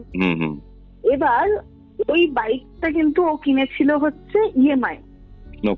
হ্যাঁ, এবার ওর বাড়িতে ওর মা আর বোন, যথারীতি ওই বাইকের কোনো কাজ নেই ওই মারা যাওয়ার পরে, এবং যেখানে ওদের তখন লিভিং লাইফস্টাইলই খুব স্ট্রাগলের মধ্যে আছে, কারণ বাড়ির মেন আর্নিং মেম্বারই মারা গেছে। তো ওরা ওই গাড়িটার ইএমআই দেবে না, দিতে পারছিল না ইনফ্যাক্ট, এবং যখন ওই ইএমআই কোম্পানি থেকে ফোন করে না ওই টাকা তোলার জন্য, তখন ওরা একটা সেটেলমেন্টে চলে যায় যে আমরা আর ইএমআই দিতে পারছি না, আপনি বাইক নিয়ে চলে যান। এবং তুমি দেখবে এই বাইকগুলো দুটো রকম প্রসেসে হয়, এক হচ্ছে ব্যাংক তুলে নেয়, নিয়ে নিলাম করে, সেক্ষেত্রে কোনো দামই পাওয়া যায় না, যেটা তোমার ইএমআই বাকি সেটা মাফ হয়ে যায়। আর আরেক হচ্ছে ওদেরই কোনো এজেন্ট কোনো লোককে দেখে বিক্রি করিয়ে দেয়, এবার যেটা এক্সট্রা দাম পাওয়া গেল ইএমআইটা বাদ দিয়ে সেটা ওনার পেয়ে যায়, কিন্তু বাইকটা টেনে নেয়। আচ্ছা, এটা কিন্তু রুলস। তো ওদের যেহেতু ওরকম কন্ডিশন ছিল, দুটো মা মেয়ে, তারপরে এরকম মানে ইয়াং ছেলেকে হারিয়েছে, যে কোম্পানি রিকভারি করতে এসেছিল তারা তাদের পরিচিত একটা ছেলেকে ওই বাইকটা কিনিয়ে দেয়, এবং সেক্ষেত্রে ও একটু বেশি দাম পায়। তো যথারীতি বাইকের যে পোর্শনটার টাকা বাকি ছিল সেই পোর্শনের টাকা বাদ দিয়ে বাকি টাকাটা ওদের কাছে থেকে যায়। বুঝতে পেরেছো? এবার তখনও আমার কিন্তু বিয়ে হয়নি, আমি ওর বাইকটা তো চিনতাম, তো আমাকে বললো এরকম বাইকটা বিক্রি করেছে। ওর মা আমাকে আবার বলেছিল যে তুই কি বাইকটা কিনবি? এবার আমি দেখো বাইক চালাতে পারি, কিন্তু আমি একটা বাইক কেন কিনবো? আমার নিজের একটা স্কুটি আছে, আর যেখানে আমি বাইকটা খুব শখে কোনো বন্ধুর কাছ থেকে নিয়ে চালাই, সেখানে আমার দৈনন্দিন জীবনে তো বাইকটা লাগবে না, স্কুটি নিয়ে কাজ করতাম তখন। তো আমি যথারীতি বললাম না, আমি কিনবো না। আর সে সময় আমার কেনার মতো অবস্থাও ছিল না, আমার বাইকটা খুব পছন্দ ছিল, কিন্তু আমার কেনার মতো ফিনান্সিয়াল কন্ডিশন ছিল না। আচ্ছা। তো এবার ওই বাইকটা কিনে, এবং আমি না তার বেশ কিছুদিন পরে একদিন আমি ওর মাকে বললাম যে বাইকটা বিক্রি করলা, একটা ছেলে দেখলাম নিয়ে ঘুরছে, সেটা কিন্তু আমি দেখেছি। এবার কি হয়, ওখানেই তো বহরমপুর তো ছোট্ট একটা জায়গা, দেখা যায় ওই বাইকটা নিয়ে, বাইকটার নাম্বার জানতাম আমি, তবে দেখছি একটা ছেলে নিয়ে ঘুরছে। তুমি বিশ্বাস করবে না, আমি না আমার মাকে 1-2 বার বলেছিলাম যে এটা কে নিয়েছে গো, বাইকটা কে নিয়েছে বলবা? তো বলছে যে নাম তো বাবা আমি জানি না, কারণ ওই ছেলেগুলো নিয়ে এসেছিল, ওরাই হাতে হাতে টাকা নিয়ে চলে গেল। এবার কৌস্তব আমাকে কাকিমা ফোন করে বলছে যে জানিস পারো কি হয়েছে? আমি সেদিন ছেলেটাকে দেখলাম, মানে বেশ কিছুদিন আগের কথা বললাম, ছেলেটাকে দেখেছে, ছেলেটা মানে বিশ্বাস করবে না, ছেলেটা অ্যাকিউরেট আমার বন্ধুর মতো দেখতে হয়ে যাচ্ছে। এই সিরিয়াসলি হয় এটা? হ্যাঁ, কৌস্তব অ্যাকিউরেট, মানে আমি যখন ওর মাকে জিজ্ঞাসা করেছিলাম যে বাইকটা কাকে বেঁচেছিলে, তখন থেকেই না পেছন থেকে ওই ছেলেটাকে দেখলে একদম আমার ওই ফ্রেন্ডের মতো দেখতে লাগতো। মুখ চেঞ্জ হয় কখনো? এবার হ্যাঁ, ছেলেটা ছবি পাঠিয়েছিল আমাকে, একদম অ্যাকিউরেট ওরকম দেখতে হয়ে যাচ্ছে। এবার তোমাকে আমি একটা কথা বলবো, ফোন করেছিল কাকিমা। হ্যাঁ, ধাঁচটা মানে এসের যে কাটিং, দাড়ি রাখার কাটিং, চুলের কাটিং, জামা কাপড়ের কাটিং। আচ্ছা আচ্ছা, হ্যাঁ, কেন ফোন করেছিল বলো? ওই ছেলেটা গলায় দড়ি দিয়ে আত্মহত্যা করেছে। কি বলছো? সিরিয়াসলি? হ্যাঁ হ্যাঁ, ওই ছেলেটির বাড়ির লোক এসে কাকিমার সাথে দেখা করে এবং বলে যে আমার ছেলেটাকে আপনার ছেলে খেয়ে নিল। আমার ছেলে শেষের দিকে বাইকটাকে হাত দিতে ভয় পেত। এমন কিছু কিছু ঘটনা থাকে না, মানে তুমি মানে তুমি ভেবে পাবে না, কুল পাবে না। কি বলবো আমি আমি আমি হ্যাঁ, ইভেন ইনফ্যাক্ট ওই ছেলেটাকে আমি দেখেছি কৌস্তব, আমি দেখো যতই হোক একটা বন্ধু যে আমার সাথে, সে বা কাকিমা যতই খারাপ করুক বা যাই করুক, কোথাও তো একটা সফট কর্নার থাকে। আমি না যখনই ছেলেটাকে দেখতাম বাইক নিয়ে ক্রস করছে, আমার না মানে সাইড থেকে পুরো লাগতো যেন ওর মতনই দেখতে। আর ওর প্রেজেন্স আমার নিজের বন্ধুরা ফিল করেছে। কিরকম? আমাদের যারা কমন ফ্রেন্ড আছে, যেমন ওর মারা যাওয়ার প্রথম বছরে, মানে ও মারা গেল হচ্ছে 17ই আগস্ট আমার জন্মদিন ছিল, 18ই আগস্ট মারা গেছে। মানে লিও মারা গেল 18ই আগস্ট মারা গেছিল। হ্যাঁ, তো পুজো যেটা অক্টোবরে, তো আমার কমন ফ্রেন্ড আর ওর কমন ফ্রেন্ড যারা, তাদের মধ্যে দুজন হচ্ছে অবনীশ, তিতাই আর হচ্ছে অর্ণব। তো অবনীশ আর তিতাই থাকে হচ্ছে বহরমপুরে, অর্ণব থাকে হচ্ছে বাইরে। মানে ও পড়াশোনা করে এবং চাকরি সূত্রে ও বাইরে। আচ্ছা। ও গুড়গাঁওয়ে থাকে সম্ভবত। তো পুজোর টাইমে বাড়ি এসছে। এবার ও বেঁচে থাকলে ও ঘুরতে যেত ওদের সাথে, সেখানে ওরা 3জন মিলে ঘুরতে গেছে, যেখানে ওরা 4জন যেত হয়তো। এবার ওরা ঘুরতে গেছে, তো আমাকে তিতাই এটা তখনই বলেছিল যে জানিস সেরকম আমরা ঘুরতে যাচ্ছি, তো ওখানে বহরমপুর থেকে না অনেক সাইডের দিকে অনেক গ্রামে গ্রামে ঘুরতে যাওয়া যায়, ছেলেগুলো এমনি যায়, বহরমপুরের ঠাকুর দেখা শেষ হলে গ্রামের সাইডের ঠাকুরগুলো দেখে। তো বলছে হঠাৎ করে মানে তিতাই যে গাড়িটা চালাচ্ছিল, সেই গাড়িটার পেছনে তিতাই বসে আছে সামনে, মাঝখানে অন্য, আর হচ্ছে আর একটা যে গাড়িটা সেটা হচ্ছে অবনীশ চালাচ্ছে। দুটো বাইকে গেছিল ওরা। হ্যাঁ, এবার যেটাতে তিতাই আর অর্ণব আছে, অর্ণব বলছে কিছুক্ষণ বাদে হঠাৎ করে তিতাইকে অর্ণব না থামচে ধরেছে, দিয়ে তিতাই বলছে কি রে তোর কি হয়েছে? বলছে ভাই কোনো কথা বলিস না, তাড়াতাড়ি গাড়ি চালা। দিয়ে বলছে কেন? বলছে তাড়াতাড়ি গাড়ি চালা, পরে বলছি। হঠাৎ করে দেখছে অবনীশ স্পিড বাড়িয়ে দিল, যে সিঙ্গেল গাড়িতে ছিল। তিতাই বলছে যে এদিকে অন্য পেছনে তাড়াতাড়ি চালাতে বলছে, ওইদিকে অবনীশ স্পিড বাড়িয়ে দিল। আমি আর বুঝে পাই না, আমিও উকিয়ে টানছি। দিয়ে যখন ওরা বহরমপুরে এন্টার করেছে, একটা জায়গায় দাঁড়িয়েছে। হ্যাঁ, দাঁড়িয়ে বলছে কি হয়েছে? অবনীশ বলছে কি হয়েছে, তুই এরকম উকিয়ে টানলি? বলছে ভাই জল খাবো, ভাই জল খাবো, ভাই জল খাবো। অন্য বলছে ভাই ভয় পেয়েছি। ভয় পেয়েছিস মানে? তো বলছে ভাই গাড়ি চালাচ্ছিলি তুই, আমার পিছনে না পুরো মনে হলো পেছন থেকে যে অনিমেষ কথা বললো যে বন্ধু কবে এলি। ওটা শুনে অবনীশ বলছে ভাই আমি পুরো পিছন থেকে অনিমেষের গলা পেলাম যে ভাই কিরে আমাকে নিয়ে বেরোলি না, সেম টাইমে। মারাত্মক। আর তারপরে এই ঘটনাটা, যদি আমিও কোনোদিনও ওকে ফিল করিনি। যাই হোক, অনেক নেগেটিভ কিছু আলোচিত হলো আজকে, ঠিক আছে? একদমই তাই। মানে একটা আলাদা মানে রস অনুভব হয় না যখন তুমি এইসব নিয়ে কথাবার্তা বলো। একটাই কথা বলবো পারবিন্দা, তুমি ওই হসপিটালে যাচ্ছ, খুব সাবধানে থেকো, ঠিক আছে? না আমার কাছে মাকাই কবজ আছে, আমার টুইন্স বেবিও নেই। তারপরে তো একটা কথা বললে সবাই অডিয়েন্স হয়তো খেপে যাবে, আমার কাছে মনে আছে আবার সেই নামটা। যাই হোক, এই না শোনো, অনেকের অনেক প্রশ্ন থাকে, তো সেটা আমি একটু অডিয়েন্সের উদ্দেশ্যে বলতে চাইছি। সেটা হচ্ছে প্রচুর কমেন্ট আসছে যে ঝুনাই কেমন আছে, ঝুনাইয়ের কি খবর এখন। তো ঝুনাই এখনো সেরকমই আছে, ইনসিডেন্টের পর ইনসিডেন্ট হয়ে যাচ্ছে। আমাদের কাউরির কোনো উপায় আমরা খুঁজে পাচ্ছি না যেটা দিয়ে ওকে হেল্প করব। এবার কোস্টাফ সত্যি কথা বলতে পূর্ণিমাদির সাথে কন্ট্যাক্ট করার এবং করার অনেক রকম চেষ্টা করছে, কিন্তু সেটা একটা টাইম দেখে আমাদেরকে বুঝতে হবে বা করতে হবে। সেটা হয়তো আমার বিফোর ডেলিভারি আর পসিবল নয়।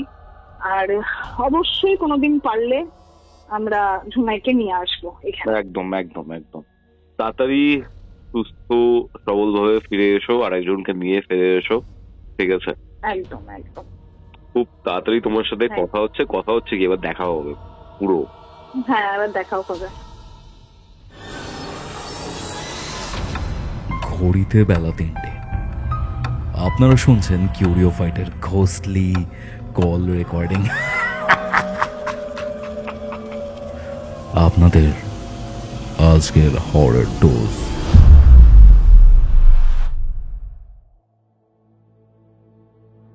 এটাই ছিল কিউরিও ফাইটের আজকের এপিসোড। আজকের এই এপিসোড আপনাদের কেমন লাগলো সেটা কমেন্ট করে জানাতে ভুলবেন না। ভিডিওটা ভালো লাগলে অবশ্যই লাইক করে শেয়ার করে দিন এবং কিউরিও ফাইট ইউটিউব চ্যানেলে নতুন হলে সাবস্ক্রাইব করে বেল নোটিফিকেশন অন করে রাখুন। আপনারা যদি আপনাদের জীবনে ঘটে যাওয়া এরকম প্যারানর্মাল এক্সপিরিয়েন্স আমার সাথে শেয়ার করতে চান তাহলে যোগাযোগ করুন হোয়াটসঅ্যাপে। হোয়াটসঅ্যাপ নম্বরটি হচ্ছে 6290675195। আপনারা অন স্ক্রিন এবং ডেসক্রিপশন বক্সেও এই নাম্বারটি পেয়ে যাবেন। দেখা হচ্ছে পরবর্তী এপিসোডে, যেটি আসছে রবিবার দিন দুপুর ঠিক 3টের সময়।